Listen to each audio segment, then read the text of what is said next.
Good afternoon, everybody. Steve Stallard here with Johnson Plastics Plus. We're actually changing this up today. Karli's joining me. This is rare, so we're going to do this webinar together. Yes. So today we're going to talk about common mistakes to avoid with sublimation. We've got a ton of stuff to cover. Looks like we got about 85 people on, so great attendance. We want this to be interactive, so make sure you're submitting your questions. So if you're a sublimation veteran, you've probably already experienced a lot of this, but if you're new to sublimation, considering getting into sublimation, this is going to be really beneficial for you. So turn over to Karli, a couple house cleaning tips or things here just to cover with audio and all that good stuff, and then polls too. So yes, perfect. Thanks, Steve. So if you're having trouble hearing us, one thing we do always recommend is calling in. Sometimes that will alleviate the issue. If all else fails, definitely restart the webinar and try again. Don't fail. I mean, we are going to send this out after it's done as a recording. So if you miss any of it, don't freak out. It'll be there. You get to rewatch it. We will ask that you ask the questions in the questions section. That we have folks in the background that will be answering the questions live to us here and then also on the web. So that will work out great. Any other questions there? Nope, I don't think so. Am I missing something, George? I think I'm already a step ahead of you, but if you're watching or if you're viewing this webinar on a mobile device, thank you. Yeah, we don't have that in the slide. I know we always forget. We'll be going to two screens at some point here. So if we are on a second screen and you can't see that, I believe it's a swiping up and you can see the second screen. So I've heard about those smartphones. Steve, this does not work on your flip phone. Okay. Good to know. Thank you very much. All right, so what we're going to do is we're going to do just a couple of polls. It helps gauge our audience and what you guys are doing. So let me get these pulled up here. And let me get that launched. So what is the primary brand of sublimation printer you are using in your business today? So we've got the two Sawgrass 400 and the 500. That one does a maximum media size of 8.5 by 14. The next one is the Sawgrass 800 and 1000. That one does 11 by 17 and up to 13 by 19 with the bypass tray.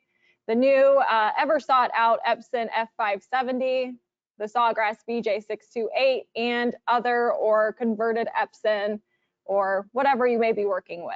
So just to gauge to see what type of printers you guys have in your business today. That's great. Keep it going. We got about 75%. If a few more of you could click that. Close out your other windows, browsing around, not paying attention.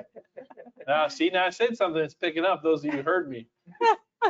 Okay, good job. All right, we're good. Good job, good job. Good job, good job. Thank you very much. That just really helps us understand our audience. So there's a lot of you using converted printers, and so that's great to see. It helps us understand what you're using equipment-wise today. So one more question here. Go ahead. Yeah, the next one is just, have you heard about our new $149 free freight program?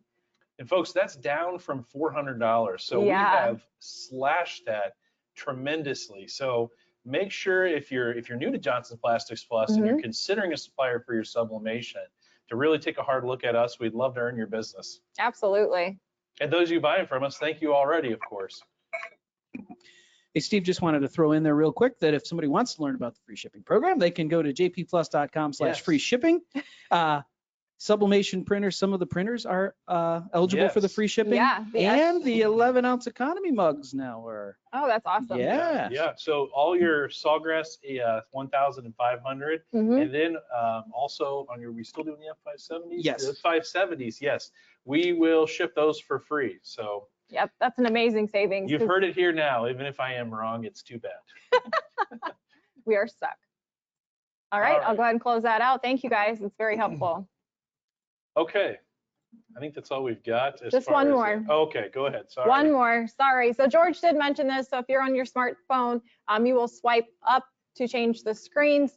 If you are on a desktop or laptop, you can take that little gray bar and you can move it up or down, making the other screen larger. So thank you. All right, so Steve, what are we talking about today? So we're going to talk about all those errors or all those things you're starting to maybe experience if you're new to this. Some of it's going to be a little bit different. Some of it I'm going to talk about with the Sawgrass printers on that side of it, but the same things can apply on a converted printer too. So we're just going to jump right into this and make sure you're asking questions, and George will interrupt us as we go. So one of the things, let's just start with the equipment. Before you run any type of job, it's always important to, especially if your printer has been sitting for a little while, I always recommend that you're trying to use these as much as possible, because if you do go with any extended period of time, you're going to have some clogged nozzles. So make sure you're doing a nozzle check. So that's going to save you time, so that you know right away if you have a nozzle that's clogged, and then you can do a head cleaning if you do. That way, you're not wasting your time, you're not wasting paper, you're not finding out midway through a print job, because that leads also to another thing with like banding. When you go to print, if you're getting banding, that is the vertical lines that you'll see in your print. And a lot of times that's a couple things. It can be most of the time low ink. So don't let your ink dry all the way down and let it sit there for an extended period of time.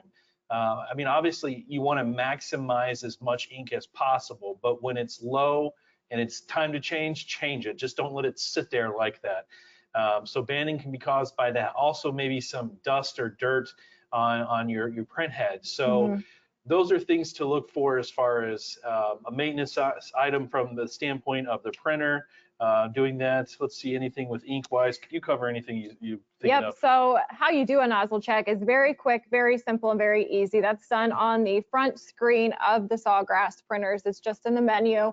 So if you have any questions or need any help with that, feel free to reach out. We have a tech support team that can walk you through that if you have any issues or any problems, or you can't figure it out. That's what we're here for. So same thing with the Epson F570. That's going to be within the menu of the printer. Now, if you're using a converted Epson, you're still going to want to look for the same type of terminology within the settings of the printer, looking to do a head cleaner, a nozzle check. Most of those printers should all have that capability.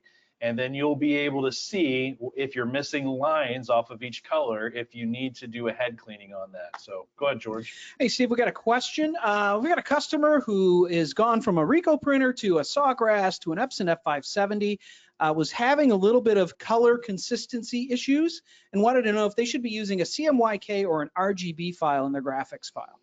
Yeah, good question there. So a couple things. So yes, you might see some changes in color just because you're going from a different printer with different ink to a newer printer with different ink. But always make sure, from a standpoint of your design, always do RGB.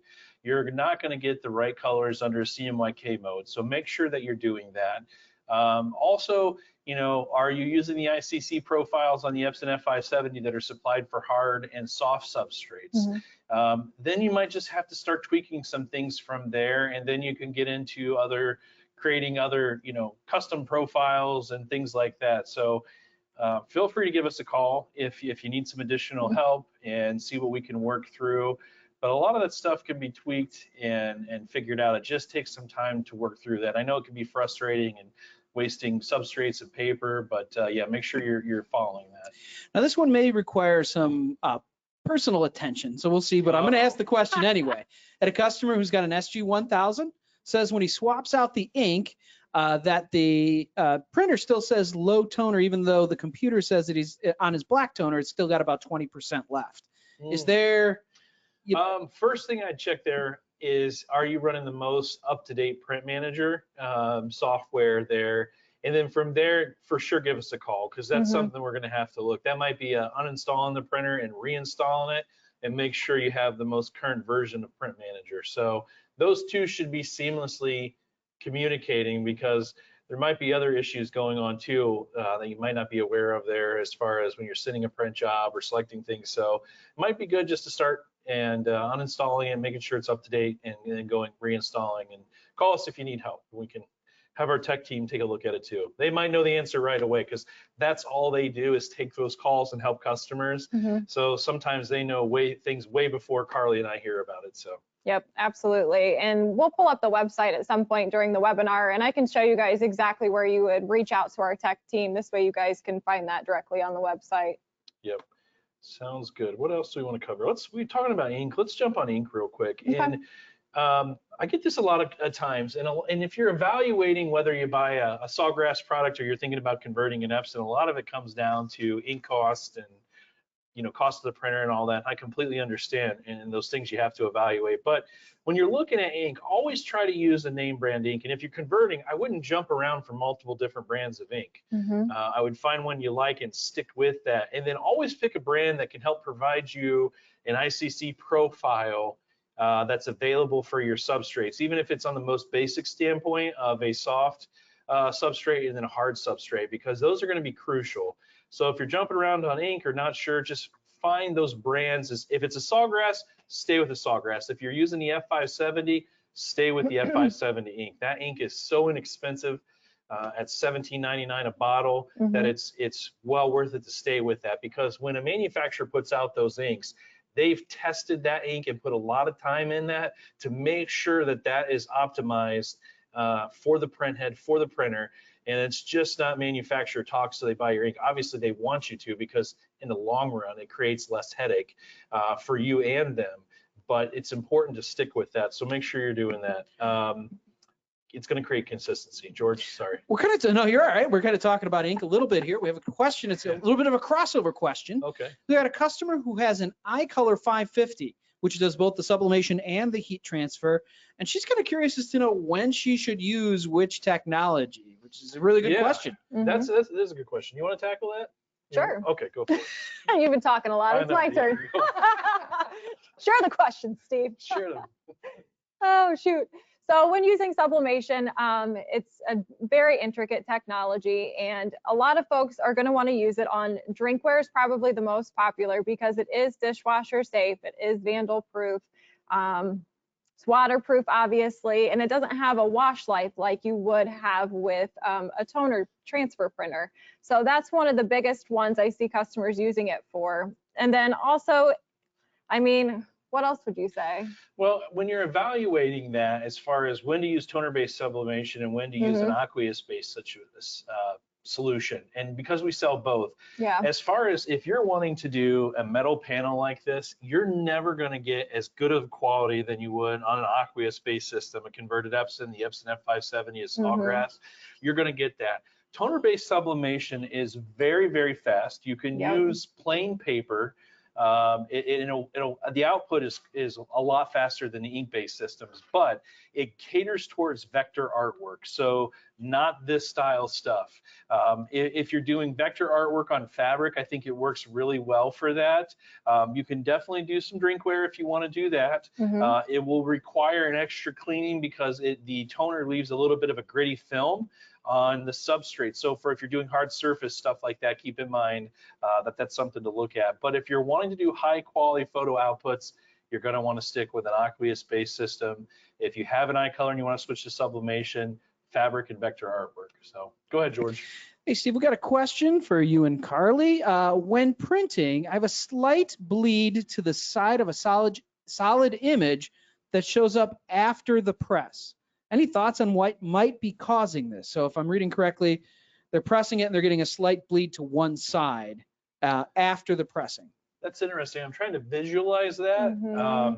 It might be best for you to email us. Our email is on this PowerPoint slide for both Karli and I. This way we could see visually see a picture of it and diagnose it a little bit better. But if you email me or Karli, we'll take care of it and take a look at it and see what we can figure out for you, help you solve that issue. I wonder if it's more ghosting. It could be. Yeah, it could be ghosting off to the one side. Or if there's moisture in the fabric. Could be that too, yeah. So yeah, just email us and we'll talk more and see how we can help you. I do want to direct back to the ink real quick. Make sure you stick with your manufacturer's recommended ink. So if you're using a Sawgrass printer, you have to use the Sawgrass inks. Otherwise, it will void your warranty. So keep that in mind if you think about changing or anything like that. It's very important you stick with that exact ink that comes with that printer. You can't interchange and go to a different brand. It will void the warranty of that printer. Go ahead, George. So we had two questions come in. Again, love that our folks who are on the webinars are eagle-eyed and they take a look around the entire room and want to ask questions. But these are in front of you. So Steve, somebody asked what that the box, the panel right in front of you is. So that would be that one, yes. Yes, so I have the item number on here. I don't, but this is available on our website. We can find this for you, bring it up. Yep. But this, do you know Okay, which here. one this is? But yes, that is a sublimated aluminum panel that the sides fold in so that you can see that. So it's actually sublimated flat. There's Yes. little indentations on the side This is here. what the piece looks like, and then you can fold them in. So here's the side you sublimate with the cover on it. You'll peel that off, and there's the next tip we'll cover in a second. So that is the gallery wrap. The gallery wrap. thank Those you. are relatively new, and we've got a lot of Yeah. interest in Yes. those. Yep, These are they're great. nice, very nice. Really pretty. Yep, and they come out really well. So Yep. those are available on the website. But speaking of that, so let's talk about that. You've probably done it. I know I've done it. I've done it a lot at trade shows. Especially, yes, you get talking or walking or whatever you're doing and not paying attention, like especially on the Chromolux panels, because this is white. And with some of these other ones, it has a gray, so you're probably easier to catch. Make sure you're always double checking to peel off your coating. Because otherwise it's going to smell really bad, the ink's not going to stick, and you're going to waste that substrate. So that's another thing. Make sure that you're doing proper preparation on all your substrates, whether that be for like an award style, like the wood items, the ones that you have to pre-press to draw out all the moisture. And then on these substrates, making sure you're taking off the covering that's protecting the sublimated surface here that you're going to do. So Karli, we had a question for a product in front of you. Woohoo. Somebody saw those very cool mason jars. Yeah. The question was, is that actually glass? And can you use that, and can you make that in a mug press? Is the So question. yes, this is a frosted glass mason jar. It's not plastic, it is glass. And I would assume this fits just fine in our Yeah, mug that'll press, fit in right? the mug press. Yeah, I mean, obviously you can do that in a mug press. You can use the mug wraps with that. We sell the Hicks Convection mugs oven. wrap with a convection oven. So multiple ways that you can sublimate that. So keep in mind, that's another thing, understanding your substrates, because when you're doing items like this, we purposely sublimated this a little lighter that you can see. So when you're evaluating what colors to do, here's a good example. So this would be a sublimatable item that has a clear coat. The lights are catching this, but we used a dark blue on this. So even on the Chromolux panels, they have the clear coat. And so when you're doing your artwork, make sure you're thinking about and understanding about what you're trying to achieve and what you're putting it on, because lighter colors like that are not going to show up as well. It works better on a solid white background if you're doing white, or excuse me, lighter colors like this pink or on the frosted. But sometimes on the clear, obviously, I can see this, but if you want it to be more present, you might want to use a darker color like we're doing here, if you guys can see that because of the lights. Because again, sublimation does not have white ink, so you can't print the white in the background in order for that color to pop through like you can with the toner printers. So that's correct. And we did have a couple customers chime in saying they absolutely do use the mason jars in a mug press. So, Awesome. Yeah, Yeah, absolutely. Yep. So like the JP 450 we sell on our website, comes with 4 different attachments. You can for sure use that in there. Yep. And this is fully round. It's not almost a square. It's fully round. So. Okay. Any other questions? We're good. We're good at the moment. Okay. Maybe talk about documentation as we're covering these substrates. And you're talking about all this different thing. What's documentation is important. So we'll let Karli cover that. Yep. Documentation is going to be super important. Like the one customer that had some questions maybe regarding their color outputs. So my one question to make sure that you're doing everything consistently. So everything that you're printing out, you're making sure that you're selecting the correct paper, you're selecting the correct substrate that you're going onto, if it's a hard surface or soft surface. Another thing is time, temperature, and pressure. You're going to want to make sure all of those are consistent, because what's working for you, you want to make sure you're producing that consistent product moving forward. So those are always going to be very, very important things. So keeping just a note list or a journal, always going to be super important. Yeah, because one of the things that we do on the website is we provide the tech tips. I mean, we take each of these products, we run them, our product team runs them, so that we can then in turn help save you some time. Many of these products have templates too to help take out some of that guesswork. And we have recommended settings, but you might find sometimes, depending on where you're at in the country, that you have to sublimate it a little bit different. So writing all those things down is going to save you time, because if you made an adjustment here and there that you could do it. That also goes for your equipment. When you're checking and you're doing this documentation, especially with your heat presses, make sure you're testing your settings on your heat presses and looking at your time and temperatures, so that maybe you were doing a ceramic tile before and now you're going to be doing a shirt, that you've adjusted that so that you're not ruining it. So keeping a journal of all that stuff is a good idea. Eventually you're going to remember, but anything as you're starting out that you're doing, it's going to save you a lot of wasted substrates and writing all that down. So. Yep, absolutely. Go ahead, George. Steve, another customer asked about another product in front of you there, and that's the hanging panel there, which is part of our Sublahome line that we just added those new ones in. So. Yep, it is. This is super nice. Nice wood back. The panel sits on here in the front. The item number on the website is SHDNW107. And this is a new product. This looks amazing. You have this, hanging rope here. What do I want to call that? Am I using the right term? Yeah. Twine. Hanging rope. Stronger than twine. Let me tell you. Hanging rope. That's my description of it. Good Lord. But yes, this is super nice, coming close. This is awesome. I mean, this is something people would definitely So now, love. do you sublimate with the wood behind it, or do you sublimate with just the panel there? No, you're going to sublimate with just the panel. Okay. You don't want to put that wood in there 400 degrees around a minute. Would it survive? Maybe, but not a good idea. It would smell really bad. So make sure It's you always just, a question. I just want to make sure. yeah, make sure you take that off. And your hanging rope, you don't want to put that in your press at 400 degrees.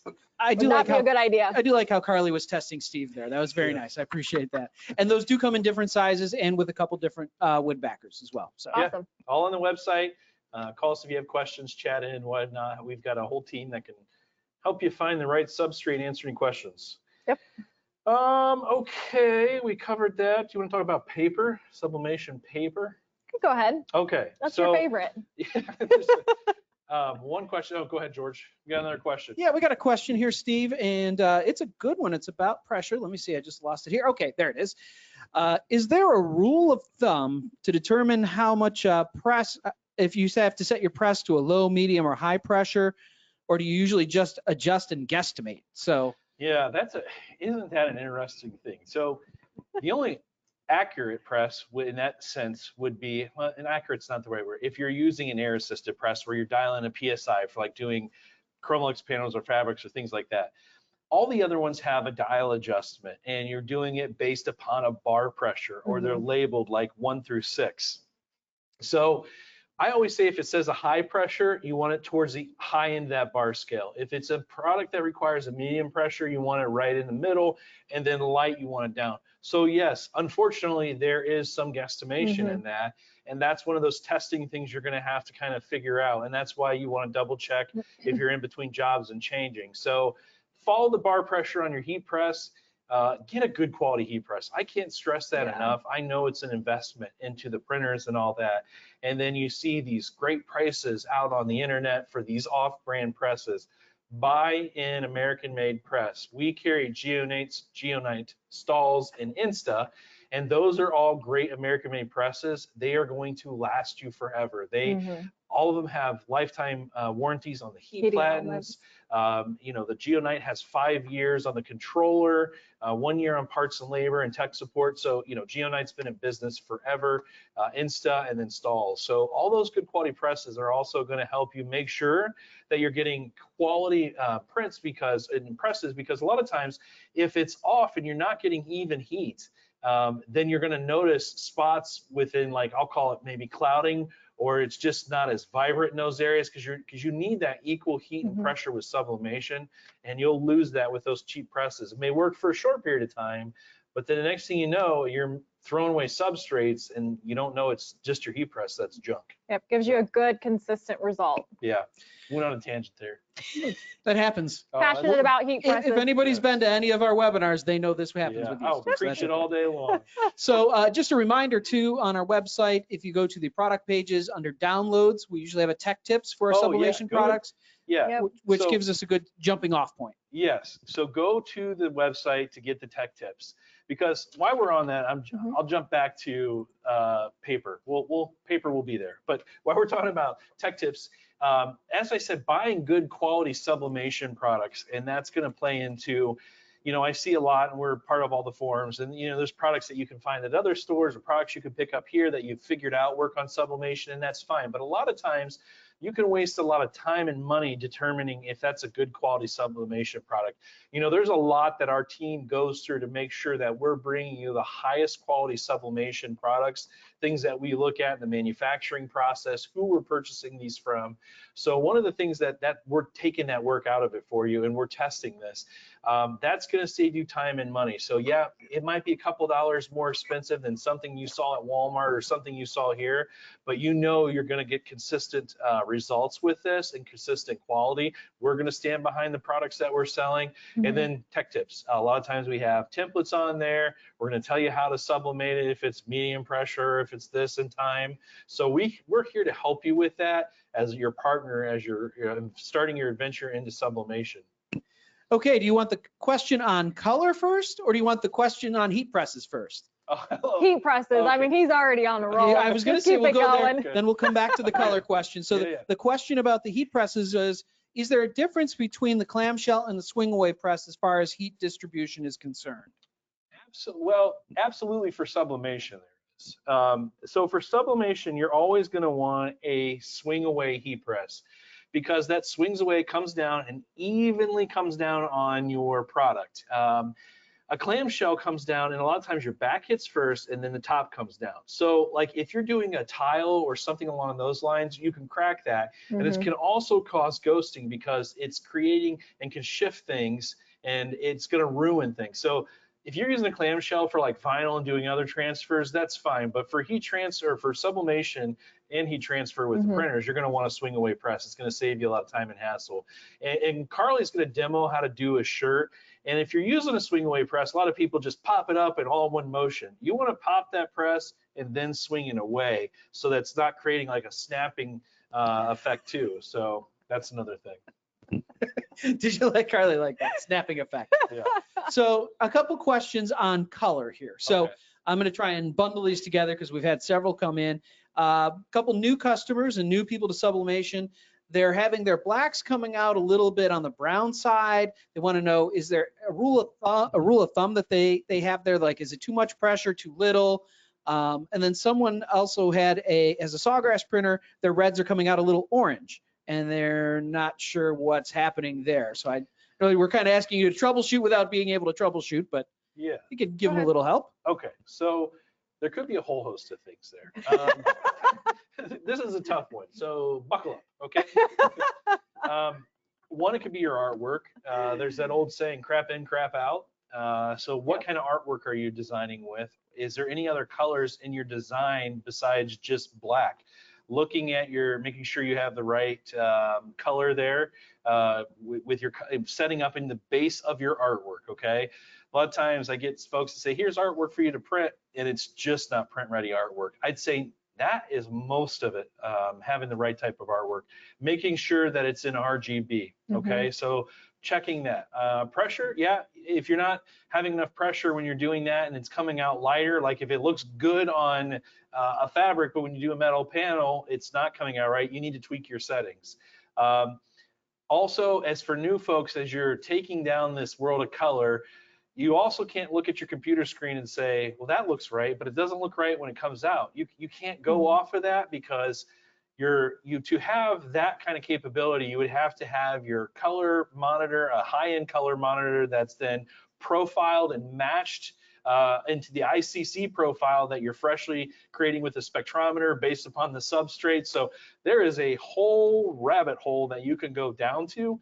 A lot of times you can then print out color charts with sublimations, like your CMYK or your Pantone color charts, sublimate those to a substrate, and then match colors that you're seeing on a printed product to those, because then you know what your sublimation printer is outputting as far as that's capable, and then match those colors to what you're trying to achieve. So again, this kind of is like I'm just like throwing softballs here out in the air of whatever, but we can narrow it down to a specific problem if you call and talk with us, and then give you recommendations to try on that. But yeah, figuring out the right colors, I got it. It's a daunting process, but we can help you do that. And sometimes it's multiple things, but just a couple things, you know, just off the top of my head. Also, when you're printing out on your sublimation printer, when it comes out with sublimation paper, it's going to be dull. So don't look at this and be like, oh, man, that looks like crap.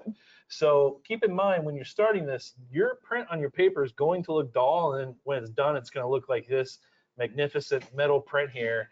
And so make sure that, you know, you understand that too. And speaking of, make sure that on sublimation paper, you have a dull side and a white side. So make sure you're printing to the bright white side, because that's going to be the side of the paper you want to print on. That's going to affect color too, okay? I thought you were going to make fun of the fact that I did not mirror my artwork. Well, that's okay. I didn't want to point out the flaws.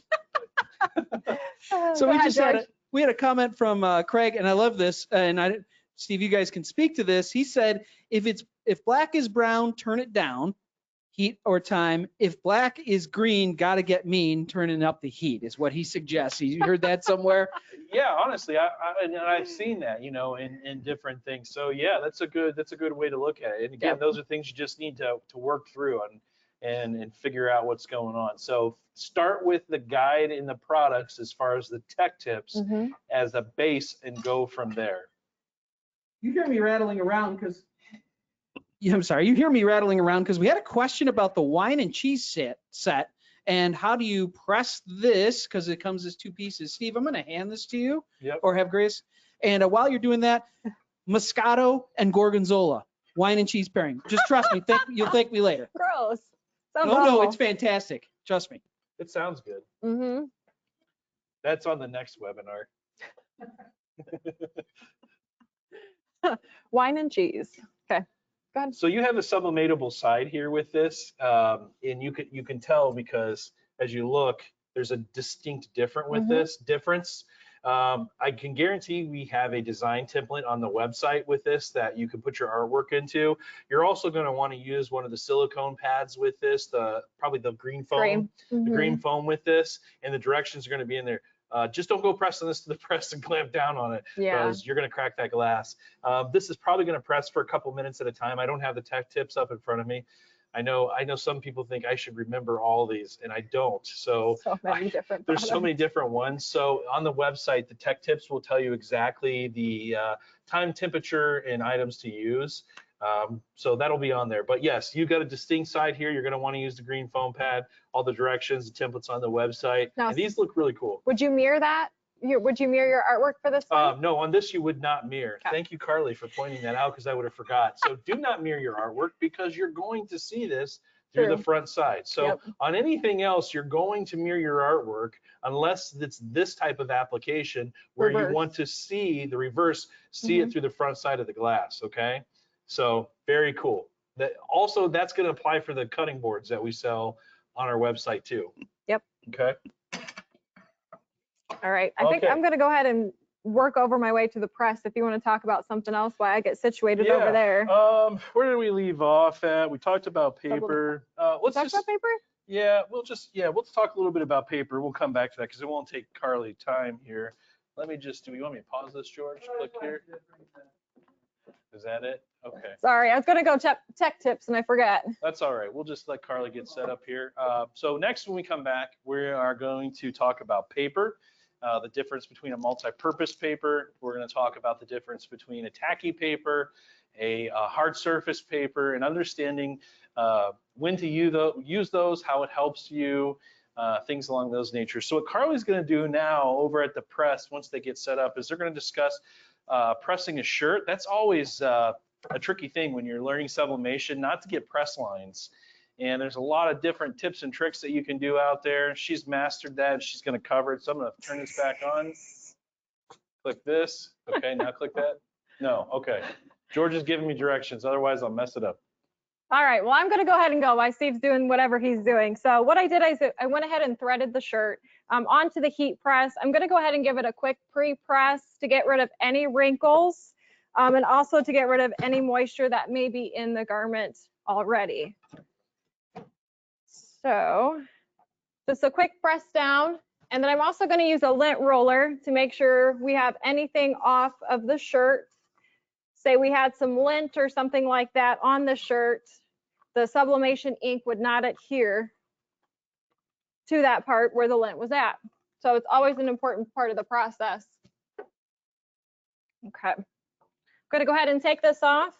And I'm going to create kind of like a little bit of a sandwich because I'm going to use our Vapor Apparel foam kit.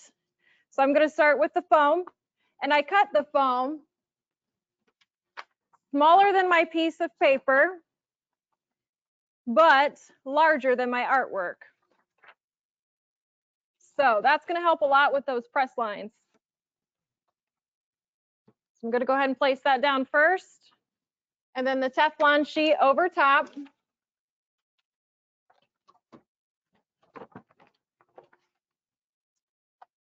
And both of these items come in that Vapor Foam kit. So you will get 3 practice shirts. You will get a roll of foam and then a Teflon sheet. And I'm going to go ahead and thread the shirt back on here.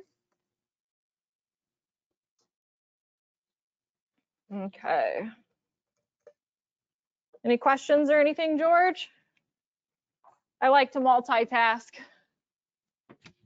No, we're good at the moment, but could you repeat again what the rule of thumb was on the foam there? That was larger than the artwork? Larger than the artwork, Okay. but smaller than the piece of paper. Yep, it's a little tricky. Thanks, George. All right, so last time I put my artwork on upside down, so let's make sure I don't do that. And I'm just gonna place it right in the middle there. And then I'm gonna secure it with some heat tape. I wanna make sure that it stays put and that no ghosting is gonna happen when I put the press down. Karli, what type of other paper could a customer use on this type of application? So you can use the tacky paper. That's another one that we have that's available. Instead of using heat tape, this paper would be a little tacky and would kind of adhere a little bit better and it wouldn't move around. So if you're doing apparel, tacky paper is always a possibility that you can use. Now that's not something that's available on the desktop printers, but would be available for the larger printers. Yep, and I'm gonna go ahead and put a piece of blowout paper over top just to protect anything. Make sure I got the whole process right and didn't forget any part of the sandwich there. And I'm gonna go ahead and press it down. Now this I have at light to medium pressure. I have the time at only 30 seconds and the temperature is at 390. So I could do anywhere from 380 to 390. I went ahead and went up just a little bit on the 390. I found that the results really work out well for me. Any other questions or anything? Good. So with the tacky paper, you're not going to want to use that with your hard substrates typically. Typically, folks usually just use that with apparel. One of the things you can do with that too is some folks, you can feather the edge. Sometimes I'll even still tear the edges of the paper if I have the room, because then that just helps even more ensure that you're not going to get a solid box. And then also, if you don't want to use heat tape or don't have tacky paper, you could take a regular multi-purpose adhesive spray and lightly spray the transfer, and that will tack it just enough to you're like making your own tacky paper. So if you have like a desktop printer. Alrighty, so here's the finished product. Make sure I kind of get up there pretty good. Go ahead, George. Let's make sure you don't have any lines in there. You better come close to the camera. Thanks, Steve. Looks just good. Kidding. I'm glad you guys are on opposite sides of the room at the moment. Karli, question was, does threading the shirt make a big difference in the outcome of your press? That's a good question. So you could just lay it directly on top. It's just my personal preference to thread it. I want to make sure that no sublimation ink would go through to the back of the shirt. So it's just extra protection for the shirt. You could put a piece of blowout paper in the middle too to make sure to capture anything, but I prefer to thread it. It just works out a little bit better. Make sure there's no wrinkles either. Another question was, what was the paper and the printer you used for that transfer? Yes, awesome question. So I used just the Johnson Plastics Plus multi-purpose paper, and then I used the SG 500. Yep. Thank you. You're welcome. Good over here? Think so? All right. So we come back to the right here, the bottom one. Hopefully everybody can, oh, I'm back. Okay. All right. So pressing a shirt, do we have another question? I think we got another question. So let's let George grab that real quick. And I also wanted to show, this is a 100% poly shirt. So even though it's colored, it's 100% poly. So we really still got a nice, vibrant end result print there. So Steve, we had a customer who saw a YouTube video, not ours, that said they used plain paper for their sublimation. Okay, so if you're using an aqueous-based system, you do not want to, and I repeat, do not want to use a plain paper. You're not going to get the right colors. That goes back to one of those things where you're not getting the right colors.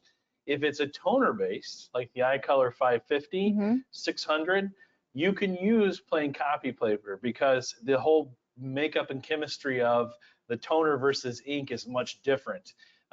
So on this toner based, you can use a premium bright white copy paper. On a sublimation printer, you need to use sublimation paper.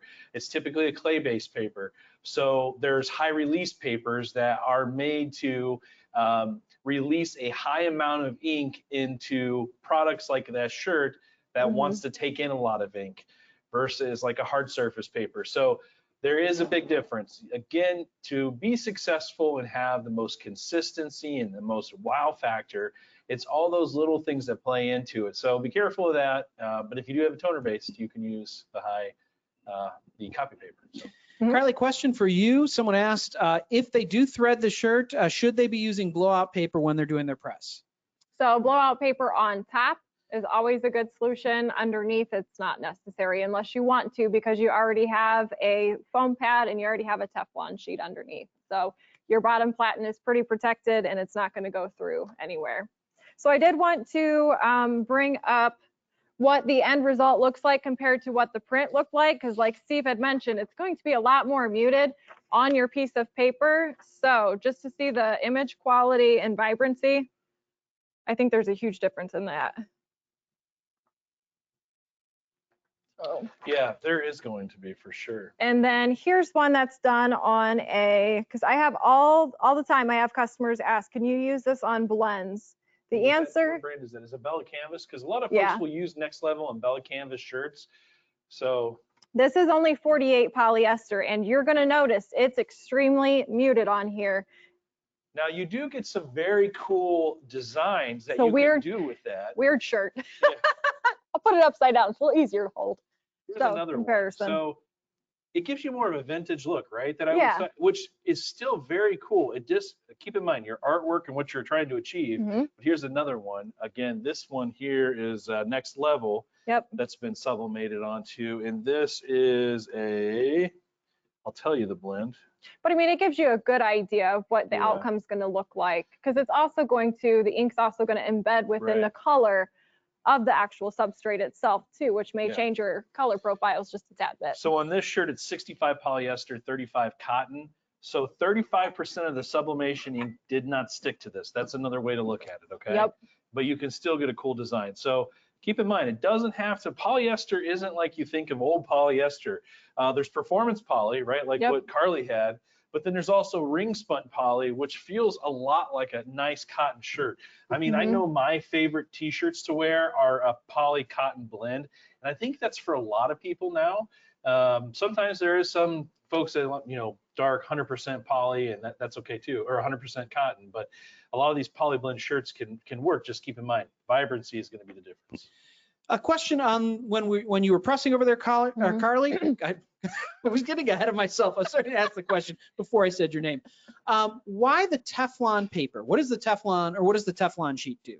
Yep, so the Teflon sheet just protects the platen of the heat press. Really no other significance there for it. Just protects the platen of the heat press. Also, things are less likely to stick to that too, where the bottom platen of your heat press is rubber. And if you forget something or run them too long, that Teflon, it's a lot easier to release from that. It'll also, the ink will wipe right off of that too. So cleaning that's important too. So you can wipe stuff off of that instead of, if you get sublimation toner or sublimation ink on your bottom platen or you're constantly having excess there, that can show up if you just don't have anything. So yeah, it protects that, helps things that don't stick to it, and can clean it off easily. Another question, and it kind of relates back to Karli with the press on the shirt. Why the foam pad? Is that necessary when you're doing apparel? Yes, it's always going to be recommended. That's the whole purpose, and it helps behind the press lines. Otherwise, you may end up having a big box where your paper was printed out. So the foam really helps. It also prevents the top part of the platen to hit the bottom part of the platen, and that's really important so it doesn't create those press lines. Yeah, it's just going to make your life a whole lot easier. Yep. Now, some of you might not be doing that because you've been doing shirts for so long, you've maybe mastered something there, but that foam, if you're new to this, is going to save you a lot of wasted shirts, and they're not cheap. So Yep, absolutely. Somebody asked what those were in front of you, Steve, and I appreciate you bringing in your socks to show everyone on the sublimation there. But if you could show those real quick. I took these off just before we started. These are Oh, sublimatable socks, and they just got a crazy dog design on it. And again, it's a poly sock that you can sublimate. We sell on the website. You can see here. But again, you can get these right on our website. Yep. So I do want to go over, what is the least amount of poly that you recommend, Steve? I usually recommend a minimum of 65%. Yeah, I would say That's typically so. a Like standard. that, yeah, because that like next level shirt is 65. You're still going to get some really good color on that. But again, you go the higher cotton, the less amount of ink can stick to it. So you're going to lose that. So you can't sublimate on 100% cotton, just to make that clear. It will not work. Yes. You have to, there are solutions like the Caesar Easy Subli Vinyl that you can use in your Sawgrass printers that then you would sublimate to or print on, take it to your cutter, cut out your design, weed it, all that good stuff, get it on the masking, and then you can press it. That you could use, but you cannot use sublimation inks on dark because there is no white and it just won't stick to cotton. Yep. So we've got a few more questions coming in, and we've got a few more minutes here on the webinar, so we'll get to a few of those. Another question came in real quick on the Teflon sheets. Can you clean the Teflon sheets? And if so, what can you use to clean them? Yeah, you can for sure clean them. I always like using like isopropyl alcohol and cleaning it. That works really well. So I would just take some isopropyl alcohol, put it on a rag, and clean it down real good. That'll cut through just about anything. So yeah, I'd even clean your heat platen after it cools down. Wipe it down with some isopropyl alcohol. Just to make sure that that's clean and you have no excess on there. Again, that just helps you save money on wasting substrates because something off-gassed, and that's why blowout paper is important. So it catches that off-gassing inks and it doesn't end up on your platen. So another question, since we showed the socks, someone asked, how do you sublimate both sides of that to get that full kind of look on either the socks or the sublimatable gaiters that we sell? Yeah, so the best thing is like on these socks is to use some type of like jig or something in there to slide the socks onto. The gaiter, Karli did a gaiter and you did it just by folding some paper in the middle. Am I correct? Yep, I just used blowout paper in the middle and I just pressed each side and it worked great. And I think we've got some videos on that on the website too. And I'd have to double check on the socks if we have the jig on the website. I'd have to look. We can check, but oops, I picked this up. Do you prefer, oh, you're fine. I thought you were looking for something. I was looking at Karli. You guys are both trying to find something we're just here. clicking. This is, yeah.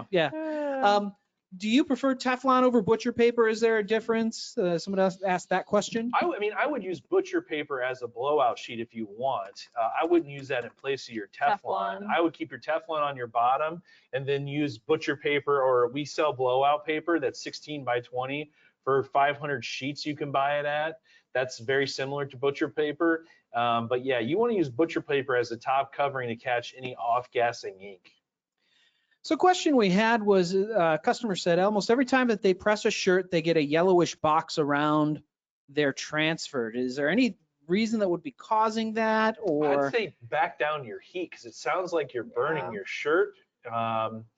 Again, have to tackle that a little more. I think for shirts, like, what do you, 375? What were you doing that one at? 390. 390. Okay, 390. You can drop it down to 380. But you can drop it down because sometimes you might be scorching that. So back it down a little bit just to see. That Yeah. might be, if depending on your press, again, you might have a press that you think you have it at 390, but maybe it's going over 400 degrees. So that's one thing, you can get actual test strips that you can put in your heat plat and press it down, and then it'll press down in the test strips and then it'll register a heat.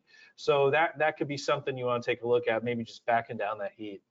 Yep, and making sure you're using the right paper too. If you're using Yeah. the wrong paper, you could be getting an awful residue on your shirt. Yep. So awesome questions. I am going to switch over to the website here while they're finding some questions that they need us to answer. So we did go and say, you know, where's those tech tips located? So if you purchase products from us, we have down here, it's going to give the overview of what the product is, the details of the actual product, and then the downloads. Here is where you're going to find those tech tips, and you're also going to find templates and some design files. So be sure to look for those. Those give you a great starting point as to what you need to use for time, temperature, and pressure. A couple of drinkware questions that we had come in. The first one is, customers saw some videos online where people are doing drinkware and they're immediately dunking the drinkware in water afterwards. Is that necessary? Do you need to do that? Or particularly if you're removing the transfer immediately, is that required to do that? You don't have to do that, but it speeds up the process. So that it, you know, depending on what you're trying to achieve. I mean, if you've got the time to let them sit and cool down, then by all means do that. But if you're trying to, you know, produce them quick, you can dunk it into water and get it cooled down so you can take the wrap off or the shrink wrap and it's ready to go. So it's a preference is what I would say. Keep in mind, if you're doing like mugs, don't have it ice cold water. You'll crack that thing going from 400 degrees nearly and dunking in cold water. You want room temperature water, so fill that up and then just let it sit like to the next day, or you know, something. I mean, you could probably get close by just gauging it, but if you want to be sure, that's the easiest way to do it. And then we have a new customer who's just getting into sublimation and they're doing some drinkware. They bought a mug press, but they wanted to know how to transfer onto items that don't fit in the mug press, or how do you do that? Like maybe that tall bottle that we have there, or and I think you touched on it with the sleeves, the shrink sleeves. Yeah, go ahead, Karli. Yep, so shrink sleeves are going to be recommended, and I don't believe we have any sitting out on the table I'm gonna here. pop it up on the website if they can see that, just so they can see. So a shrink sleeve and a convection oven is going to be recommended for anything that you're looking for a full bleed and a full surround. It's not working. We getting your keyboard on? Yep. Oh, maybe we're getting there. Karli's faster than the keyboard. Well, we have, oh, there it is.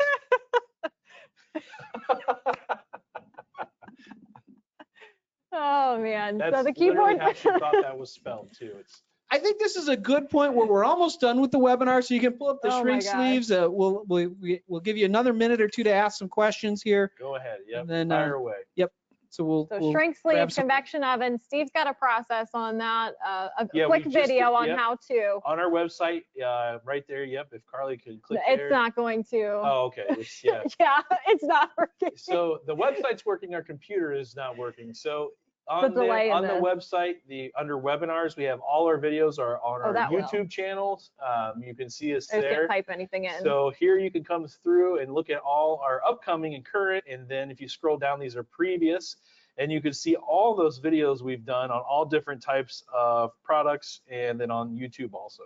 Yep, which is super helpful. And then I'm going to jump to how you can get technical assistance too, because that's really important. So you're going to go to contact us, equipment help and support, and you're just going to complete that information there. You're just going to hit new support ticket, enter your information, hit submit. This goes to our tech team and they will reach out to you for the next steps. So 2 more questions. The first one is, when you're doing a sublimatable slate item, do you need felt or foam or a pillow under that as well? Yeah, do you want to bring up The green, it's not letting me type. if The green foam pad is what's you would recommended. want to use that under the tech tips, under the website. Sorry, the keyboard's not connected to the computer. I think you're too far away. But the under the tech tips, it'll show you about the green foam. You'll want to put that over top. That'll tell you exactly. And again, you don't want to use, could you possibly get away with using a clamshell? Maybe. But a swing away press is going to be best for an item like that, because that can be cracked with, you know, as you come down on that, you want the pressure even. Then the last question, and this is a perfect segue. We had a customer who is using a retrofitted printer, looking to get something new, wanted to know if we have any printer bundles, specials, packages going on, and we've got some that are literally right around the corner, correct? Yeah, we've got a great deal right now. We're running with our SG-1000s. You're going to get not only the JP bucks of $100 on the SG-1000, which that JP bucks is going to be able to be spent on the website on your next order for paper, substrates, whatever you want to buy with that. But then I'm going to include 3 packs of paper and a roll of heat tape at no additional charge. I'm going to ship that to you for free, and then we're going to help you install it and set it up at no additional charge. You're not allowed to create the bundles anymore. I know, Steve just gives everything away I'm for giving free. too much away. So you're going to get all that with the SG-1000. I think that is the most popular printer. The 500 is fine, like if you only want to do drinkware, something small. But so many times, and I can't tell you, so many times, you buy a 500 and the next thing you know, you're going to want to upgrade to the 1000 because you get 11 by 17, and if you add the bypass tray, you get 13 by 19. That's where you could really get into doing some of these. You can't do this size gallery wrap panel on a SG-500. You're going to be able to do those medium-sized substrates and those medium-sized photo panels, and that 13 by 19, 11 by 17 for garment and apparel decoration works out really well. So invest the money now, get the SG-1000, think about the bypass, and get those extra free items. In stock, ready to ship. Yep, and we always get a question, and so we'll answer it now. This webinar will be available. Should be sometime tomorrow if you want to rewatch it at jpplus.com/webinars, and you should also get an email afterwards with a link to that to this webinar as well. Yes, absolutely. So. And Karli and I's contact information is here. If you have questions about today, we missed anything, there's always more we could have covered, but we're in an hour in this already. So contact us. We'll help you. Here are the items we discussed today on this webinar and their item numbers. Yep. So webinar recap on the items available, and let us know if you can help us or we can help you. We will still answer questions. So we're going to shut down up here, but we will still answer questions behind the scenes. If anything else is coming in, firing in, we're going to try to get those answered for you guys. So thank you guys so much. We appreciate your time and attention, obviously, and we'll see you next time. Thank you. Everybody have a great day.